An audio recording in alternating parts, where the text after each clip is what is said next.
Have you heard about CAP's new program, Let's Teletalk? What is it? Students can have an informal consultation with a counselor from time to time. The counselor will talk through issues with students and help determine the best way to assist them. Teletalk is great if you're not sure about counseling and want to get to know what it's like to talk to a counselor. It's great for getting a counselor's perspective. Or if you have a specific problem and would like someone to talk you through it. Students are seen on a first-come, first-served basis. There may be a wait of 5 to 10 minutes if a counselor is currently meeting with a student, but every effort will be made to serve all students who wish to be seen that day. If that's something that might work for you, check it out. Drop-in services are every Tuesday and Fridays from 12 to 12:45. Contact Dr. Ian Wallace at iwallace@csum.edu.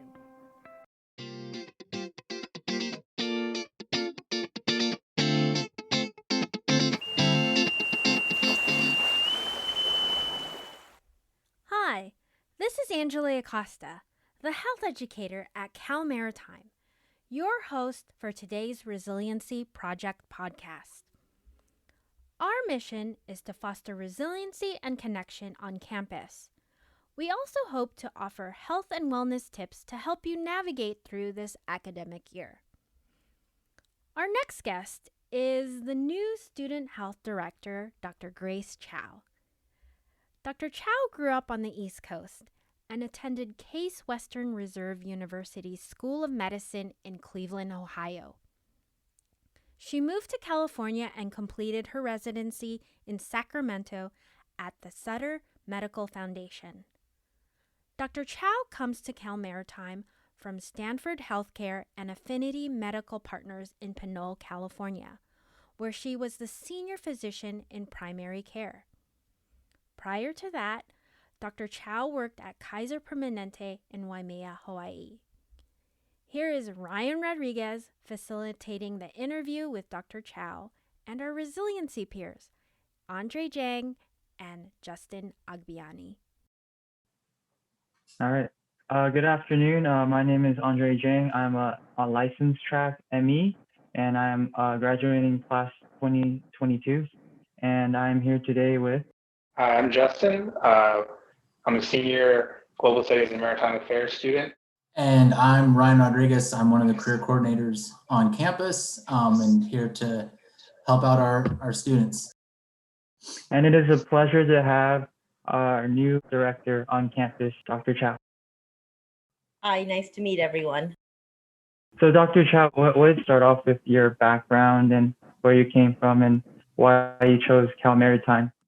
So I grew up kind of on the East Coast in Maryland, and then I went to school in Cleveland for 8 years. So after 8 years of lake effect snow, I decided I needed to get out of there. So I did my residency in Sacramento, and that was a family medicine residency. And then after that, I decided, because I thought the Bay Area, Sacramento, like from the East Coast, often there's a misconception like they're all the same, and that was my misconception. So then I realized, no, I really want to be in the Bay Area. So then I moved out, and I had been at my previous job for almost 20 years, being just a family physician and taking care of my patients there.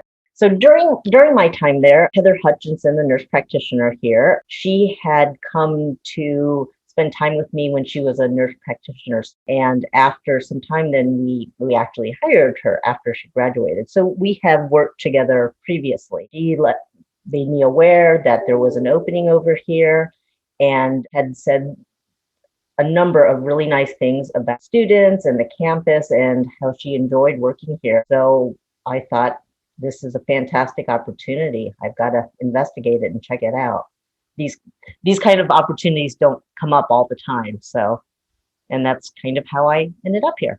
I had a quick question. So how are you liking Cal Maritime so far? Like, what are your thoughts on the atmosphere? I know, everything's on lockdown, so you haven't had like a real chance to like meet any, the majority of the students. So, but so far? Like, what do you think about the campus and the community? Yeah, everyone has been very warm and welcoming and helpful, because there's a lot to take in to learn about just the campus and the whole the maritime culture, the Corps of Cadets. So all of that is new to me, but everyone has been very patient and helpful with that as I'm trying to learn the ropes. So currently, we're starting a resiliency project. So I wanted to ask, what does resiliency mean to you? Good question. I think it means, one of the things it means is to be able to persevere under challenging circumstances. And I think for you students, it may be more difficult just because you have not lived as many years as some of the rest of us. And, we've gone through, probably most people have gone through some tough periods, and have the faith that things, you'll pass through it. It may not be easy, but that you can get through to the other side. And there will be a post-COVID world. Not going to be, tomorrow or even next year, but it will happen. I was listening on the radio yesterday about a doctor had just written a book about plagues, and he said, they all end. The bubonic plague, all of them ended. So this one will come to an end also. So I know, I also wanted to maybe ask you too, becoming a doctor is not easy, and especially going through all the schoolwork. Personally, my girlfriend has to do OChem, organic chemistry, and that's killing her. Sorry, I'm not laughing at her. I'm laughing at the pain of OChem. Yes. Yeah, no. So do you have any personal experiences? Any tips? I know this is different times, different people, I guess a different mindset. But could you maybe touch on as a college student, maybe back then you may not have as many tools. What could you give advice right now, real quickly? Things are online, things are different. What can you tell students how to push forward and how to see the light at the end of the tunnel? Like you said, the plague's going to end, right? Right. I think, just have confidence that there is an end, and keep your goal in sight. I mean, one of the things that I did when I was in college was I took an EMT course at a local college, because then I could ride along on an ambulance with some paramedics and really get to see some, direct patient care occurring. And that for me was a lot of fun. And I really enjoyed it, because, up until then, it's hard to know what you're going to like. So I have to applaud, you students here at Cal Maritime for being so focused and knowing what you want. I thought, probably from the age of 9 that I wanted to go into medicine, but, at that age, you don't really know what it is. It's like you play with the stethoscope and you think that's, being a doctor. And that, of course, is not all there is. As far as advice is, I think, you can't be afraid to work hard. That's obviously necessary, but it can be done. And I think at the same time, I recall having a really difficult time during my second year of medical school. And my mom said, you can always quit. And, she had never pressured me to go to medical school. They told me to go into computer science, which I have no interest in. Just realizing that I had an out. You can always change your mind and do something else. And I don't think that time is wasted. You've just learned something that you don't like, which is equally important. Does that sort of answer the question? Yeah, that was really good answer. I guess going off of that, in your position now after making it through, how can students look to you, and what should maybe some expectations of students, what should they expect, out of you, especially in your position? We're here to help you and support you in whatever way we can to matriculate and get your licenses and graduate. So whether that is mental health or physical health, they're all one in the same in the same body, but they're delineated for whatever reason. But I think don't be afraid to come in. We're here to help you. And if you have, a lot of things you just don't know about because you're young, and that's okay. And the only way you learn is to ask questions. But we want you to be successful, and we will do whatever we can to help. I got a question. So it kind of, hearing your history, it sounds like you were more in private practice type stuff. What made you want to, besides, what Heather had told you about Cal Maritime, make the jump to working at a public university as opposed to staying in private practice?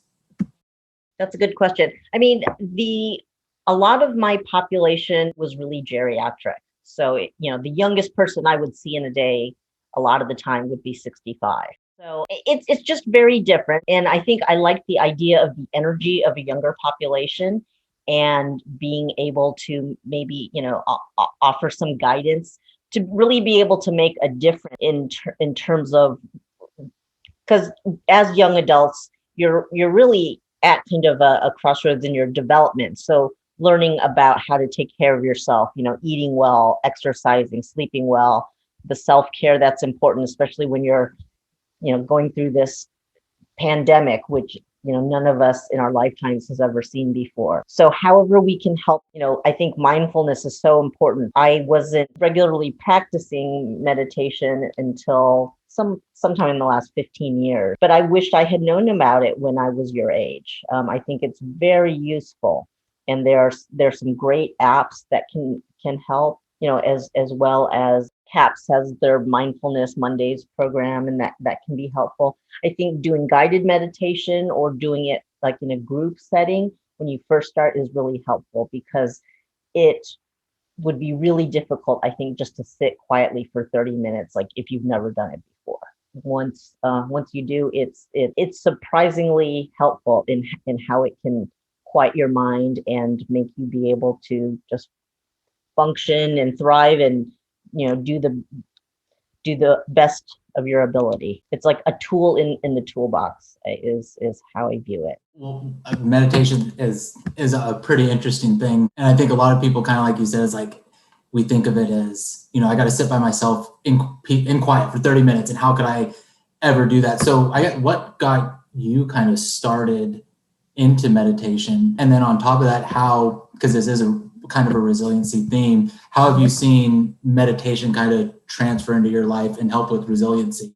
It really did help me, because I was under a lot of stress and I was having a lot of anxiety, and I thought, the things that I'm doing already, that's not enough. So, I had heard about it and, knew some people who were doing a little bit of it. And so then I decided, like, this is how I have to help myself. And it really did. I enrolled, actually, I mean, not that you have to, but I enrolled in an 8-week mindfulness-based stress reduction course. There's a book written by like one doctor who kind of pioneered this like 30 years ago. It's called Full Catastrophe Living.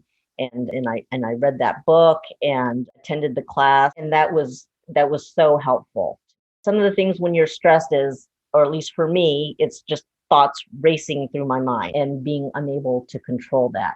And with meditation, what you learn is that you don't have to follow along with all those crazy thoughts that are just jumping around. You can follow them, but you don't have to. You can let them go. And that's how you can be peaceful.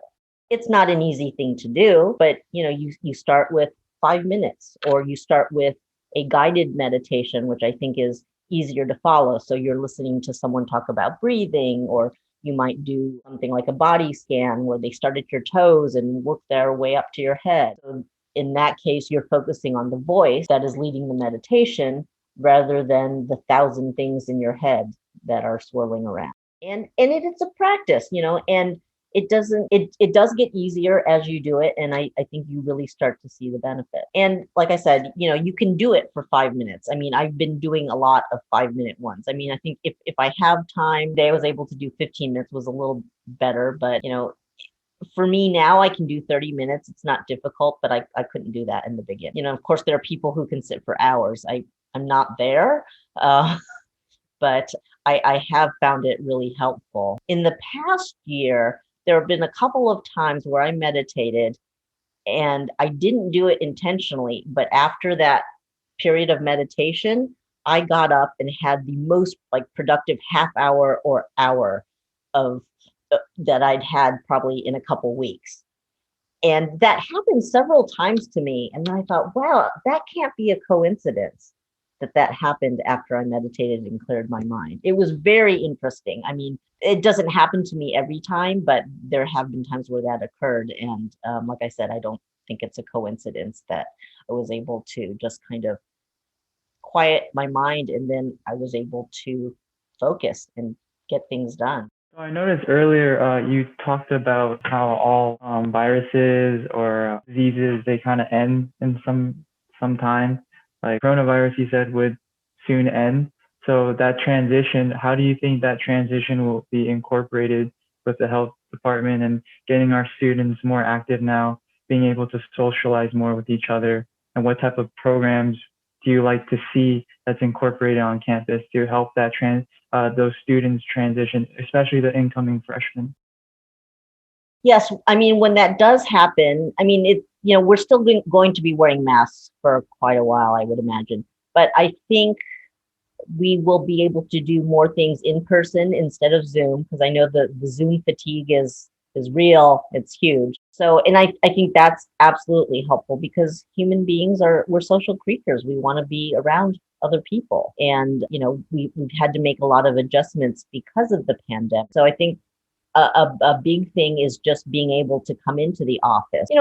We can see each other's faces and see some expressions, but it's not being the same as being in the same physical space as someone, because then you can kind of feel like their energy, see a bit more body language, and there's just a more of a connection. So I don't know if there are students now who, certainly in my previous practice, we had people who were too scared to come into the office. And so they would delay or put off care, which, can often cause further problems down the road. So I'm hoping that will be less of an issue. At the same time, I think we have learned that we can do Zoom visits, because sometimes that's just easier. I mean, for on campus, obviously, if students are in campus, it's easier, but it's great for students who are off campus that we can still, in the state of California, actually connect with them and provide health care. But I think there's just going to be a lot more activities that we can do in person. And that should be, I mean, I think we'll all be relieved when that happens, but it's going to be in very slow stages. Well, I guess I wanted to ask this, final question. You said things are, changing, and things will one day, return back to normal. But do you see anything any good changes that have come out of this? I think a big part of, resiliency and mental health is, looking at the positives.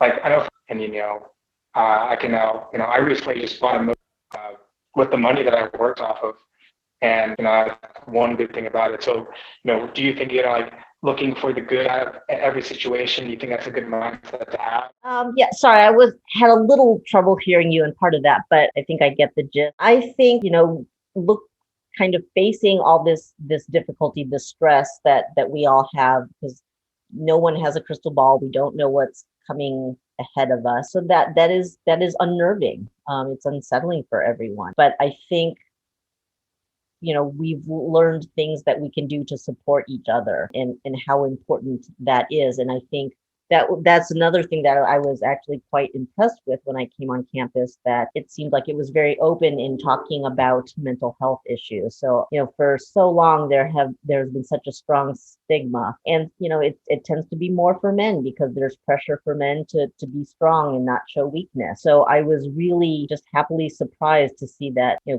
CAPS has such a strong presence, that the Resiliency project is so front and center in the university's mission. All of that, I think, was really gratifying to see. And I think, if there wasn't a pandemic, that might not have come to be. So I think it's an opportunity to, to kind of dig deep and see what strength and what resources you can take advantage of to help during this time. And don't be afraid to lean on people, your friends and others, because often I think if you confide something in someone, you may find that they're feeling the same thing, because we're human, and we there are certain human characteristics that everyone share, and it's just getting around that.